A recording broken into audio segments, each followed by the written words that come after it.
তাকে জেলে পাঠানো হলেও তিনি চাকরিহারাদের পরিবারের পাশে থাকবেন। সোমবার এসএসসি মামলায় কলকাতা হাইকোর্টের রায় ঘোষণার পর এমনটাই বললেন মুখ্যমন্ত্রী মমতা বন্দ্যোপাধ্যায়। আদালতের রায়ের নেপথ্যে তিনি বিজেপির হাতই দেখছেন। কেন, তাও জানিয়েছেন তৃণমূল নেত্রী। তিনি জানান, বিচারালয় আসলে বিজেপির, বিচারপতিদের সেক্ষেত্রে কোনো দোষ নেই, দোষ হলো বিজেপির। আর সে কারণেই তিনি চাকরিহারাদের পরিবারের পাশে থাকবেন। তাদের হয়ে হাইকোর্টের রায়কে চ্যালেঞ্জ করে মমতা উচ্চ আদালতে যাবেন। সোমবার এসএসসির মামলার রায় দিয়েছে কলকাতা হাইকোর্ট। 2016 সালের সম্পূর্ণ নিয়োগ প্রক্রিয়া বাতিল করে দেওয়া হয়েছে। এর ফলে বাতিল হয়ে গিয়েছে 25,753 জনের চাকরি। মুখ্যমন্ত্রী সোমবার রায়গঞ্জের জনসভায় জানিয়েছেন, প্রায় 26,000 শিক্ষক চাকরি হারালে তার প্রভাব পড়বে তাদের পরিবারের উপর।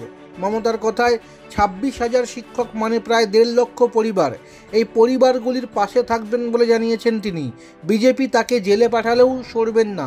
তিনি চ্যালেঞ্জ করে বলেন, কি করবেন, আমায় জেলে পাঠাবেন, মানুষের পাশের থেকে সরব না, তাদের পরিবারের পাশে আছি।